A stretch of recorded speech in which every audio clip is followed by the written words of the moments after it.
नमस्कार दोस्तों, आपका बहुत बहुत स्वागत है डीपी एडुकर परिवार पर, इस चैनल पर। दोस्तों, इतिहास हम लोग पढ़ रहे हैं और इतिहास के अंतर्गत हम लोग पढ़ रहे हैं प्राचीन इतिहास। और मौर्य काल तक हम लोग पढ़ चुके हैं। मौर्योत्तर काल और विदेशी आक्रमण समाप्त हो गया है। और मैंने आपको पिछले वाले लेक्चर में बताया भी था कि अब हमारा जो अगला लेक्चर होगा वो होगा संगम युग पर या संगम काल पर। ठीक है, तो आज हम वही संगम युग पढ़ने जा रहे हैं और इस संगम युग पर 3 लेक्चर आपको मिलेंगे। ठीक है, तो पहले वाले लेक्चर में आज आपको हम संगम काल का इतिहास बताएंगे कि ये संगम क्या होता है, इस संगम शब्द का मतलब क्या है, इसे संगम ही नाम क्यों दिया गया है। ठीक है, तो ये पूरा आज बताएंगे। ठीक, और उससे संबंधित जो भी काव्य हैं, साहित्य, उनके बारे में बताएंगे। अगले वाले वीडियो में आपको बताएंगे कि यहाँ पर 3 जो राजा हुए हैं या 3 जो राज्य हुए थे, चोल, चेर और पांड्य, इनके बारे में बताएंगे। और तीसरा हम बताएंगे इनके राजनीतिक प्रशासन के बारे में कि इनका यानी कि संगम युग का या चेर, चोल, पांड्य का जो राजनीतिक प्रशासन था वो किस तरीके का था, ये आपको बताएंगे। काफी इंपॉर्टेंट टॉपिक है परीक्षा की दृष्टि से। हमेशा 1-2 सवाल यहाँ से आते ही आते हैं। अगर प्राचीन इतिहास से कोई सवाल बनेगा तो संगम युग से 1-8 प्रश्न अवश्य बनाया जाता है।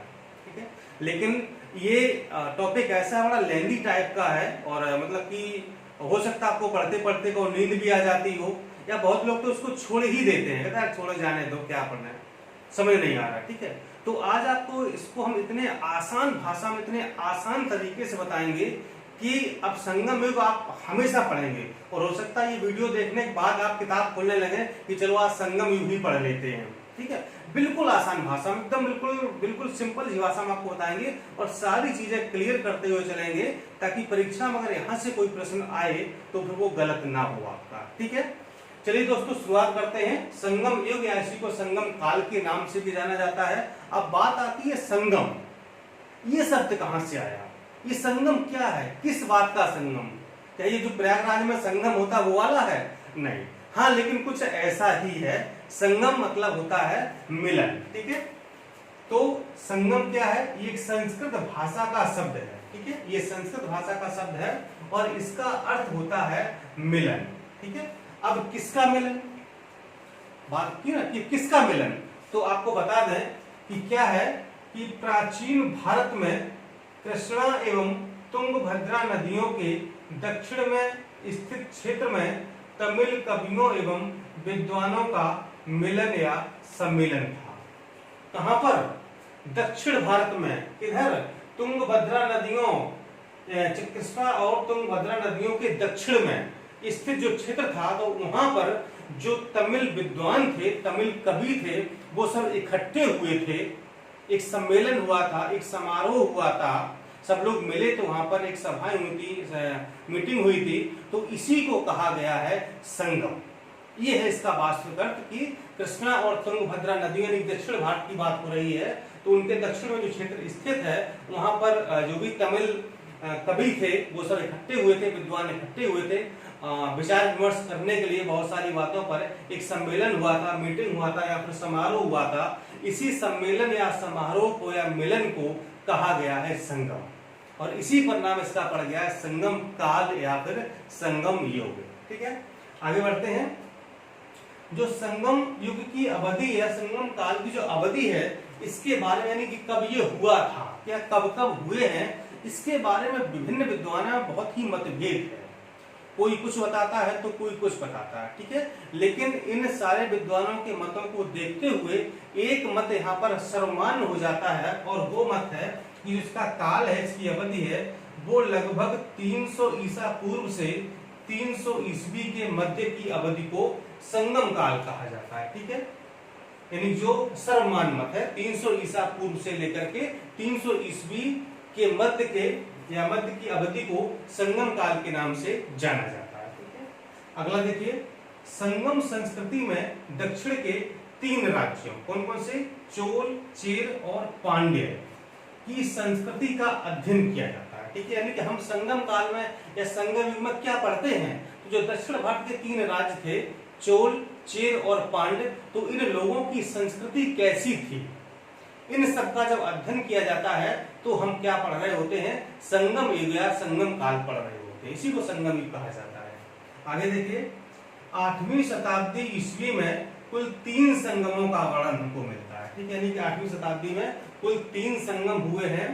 इन संगमों को पांड्य राजाओं के संरक्षण में आयोजित किया गया था, ठीक है, यानी कि जो 8वीं शताब्दी में जो 3 संगम हुए हैं वो किसने आयोजित करवाए थे, तो जो पांड्य राजा थे उन्होंने आयोजित करवाए थे, लेकिन इनमें ज्यादा जानकारी चेर राज्य की प्राप्त होती है, ठीक है, यानी कि जो 8वीं शताब्दी में 3 संगम हुए थे, आगे आपको बताने वाले तीनों संगम वो किसके संरक्षण में या किसने आयोजित करवाए थे, वो पांड्य राजाओं ने करवाए थे, लेकिन जानकारी किसके बारे में प्राप्त होती है, तो जानकारी प्राप्त होती है चेर राज्य के बारे में, ठीक है।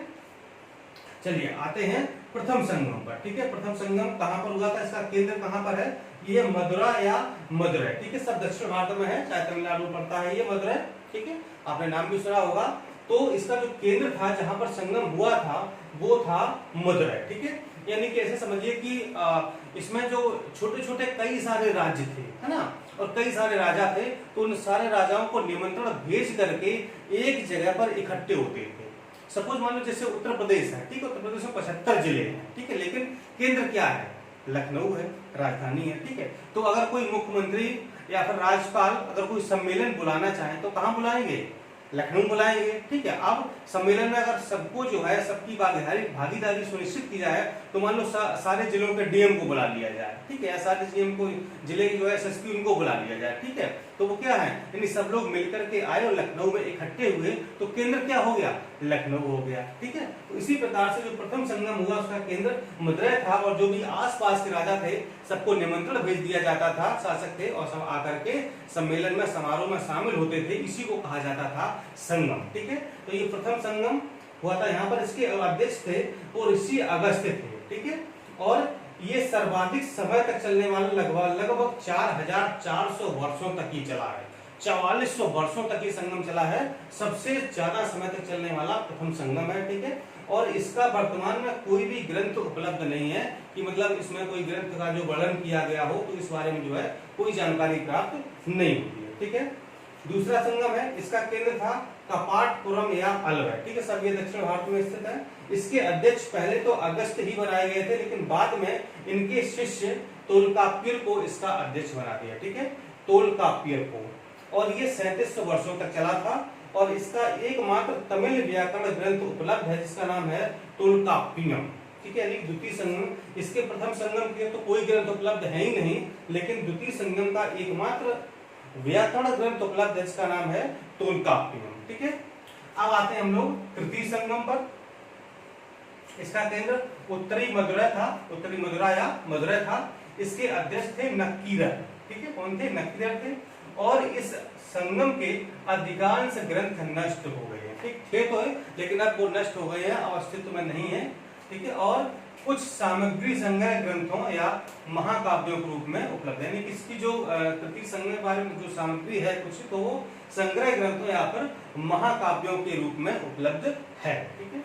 चलिए देख लेते हैं कि संगम काल जो हमारा था इसके साहित्य कौन कौन से थे, ठीक है, संगम युग के या संगम काल के कौन कौन से साहित्य थे जिनसे हमको संगम काल के बारे में जानकारी मिलती है, ठीक है। साहित्य से मतलब कि हमें उस संबंधित काल के बारे में जानकारी मिलती है, तो संगम काल के बारे में, संगम युग के बारे में जो प्रमुख जानकारी के स्रोत हैं वो संगम साहित्य ही है। तो देखते कौन कौन से हैं। तो जो संगम साहित्य है ये मुख्य रूप से तमिल भाषा में लिखे गए थे, ठीक है, ये तमिल भाषा में लिखे गए थे, और इसके प्रमुख ग्रंथ कौन कौन से हैं, ठीक है। तो यहाँ पर आपको 4 ग्रंथों के बारे में बताएंगे जो प्रमुख रूप से हैं। पहला है तोल्काप्पियम, ठीक है, ये व्याकरण ग्रंथ है और ये द्वितीय संगम का उपलब्ध एकमात्र ग्रंथ है, ठीक है, कौन, तोल्काप्पियम। इसके लेखक कौन है, तोल्काप्पिर इसके लेखक हैं, और इसकी रचना सूत्र शैली में की गई है, ठीक है। दूसरा ग्रंथ इसका है एतुत्तौके, बड़े अजीब से नाम है, जैसा लिखा वैसा लिख लीजिएगा, ठीक है। एतुत्तौके है, ये अष्ट संग्रह है, यानी कि ये संग्रह ग्रंथ है, इसमें ग्रंथों का संग्रह किया गया है, और तीसरे संगम के 8 ग्रंथों का ये संग्रह है, ठीक है। जो तीसरा संगम हुआ था इसके 8 ग्रंथों का ये संग्रह है, जिसमें से प्रमुख मैं आपको बता दे रहा हूं, 2 प्रमुख बताऊंगा, एक परिपादल ये तमिल साहित्य का प्रथम संगीत संग्रह है। ठीक है, यानी संगीत के बारे में इसमें जानकारी दी गई थी। तमिल साहित्य का प्रथम संगीत संग्रह, यानी संगीत के बारे में इसमें संग्रह किया गया था परिपादन में, और इसमें देवताओं की प्रशंसा में छंद गाए गए। ठीक है, इसलिए ये संगीत से संबंधित है। और नेक्स्ट है अहनानरू, इसके लेखक हैं रुद्र शर्मन। ये कई बार एक परीक्षा में पूछा गया कि अहनानरू के लेखक कौन है, रुद्र शर्मन है, इसलिए मैंने उसको यहाँ पर लिख दिया है। तीसरा जो महाकाव्य है या जो साहित्य है वो है पत्तुपात्तु। पत्तुपात्तु इसमें क्या है, इसमें 10 गीत भी इसको कहा गया है, अर्थात 10 कविताओं का ये संग्रह, इसमें 10 कविताएं लिखी हुई हैं, और ये तृतीय संगम का दूसरा ग्रंथ उपलब्ध है। ठीक है, ये तृतीय संगम का दूसरा संग्रह ग्रंथ है। और इसमें जो प्रमुख है एक ग्रंथ और इसी से संबंधित है, पत्तिनपाले, लेखक इसके हैं रुद्र कन्ना। ठीक है, और ये चोल बंदरगाह जो है कुहार का वर्णन यानी मिलता है। कुहार को कावेरी पत्रम के नाम से भी जाना जाता है। ये चोल बंदरगाह था जहां से चोल व्यापार किया करते थे, नाम इसका कुहार है, दूसरा नाम कावेरी पत्रम है। तो इस कुहार बंदरगाह का वर्णन इस पत्तिनपाते में मिलता है। आगे आते हैं, चौथा जो साहित्य है संगम का वो है पदनेकिल कड़कू। बड़े अजीब से नाम है, क्या लिखा है, पदनेकिल कड़कू। ये तृतीय संगम का तीसरा संग्रह ग्रंथ है। ठीक है, ये तृतीय संगम का तीसरा संग्रह ग्रंथ है, और यह 18 कविताओं वाला एक आचार मूलक ग्रंथ है, यानी इसमें 18 कविताओं का संग्रह किया गया है। और इन 18 कविताओं में जो 11वीं कविता है वो सबसे महत्वपूर्ण है। ठीक है, इन 18 कविताओं में जो 11वीं कविता, 18 के नाम नहीं बताएंगे आपको, कोई मतलब नहीं है, तो 11वीं कविता है वो सबसे महत्वपूर्ण है, और उस कविता का नाम है कुरल। ठीक है, तो 11वीं कविता है, इसके लेखक हैं तिरुवल्लुवर। ठीक है, इसके लेखक तिरुवल्लुवर हैं। इसमें क्या है, इसमें कुरल में है क्या, इसमें है यानी तिरुवल्लुवर और उनकी पत्नी अव्वय की कहानियां मिलती हैं। ठीक है, यानी कि कुरल के लेखक कौन है, तिरुवल्लुवर हैं, और तो इसमें है क्या, यानी उनकी अर्थात तिरुवल्लुवर तथा उनकी पत्नी अव्वय की कहानियां इसमें मिलती हैं।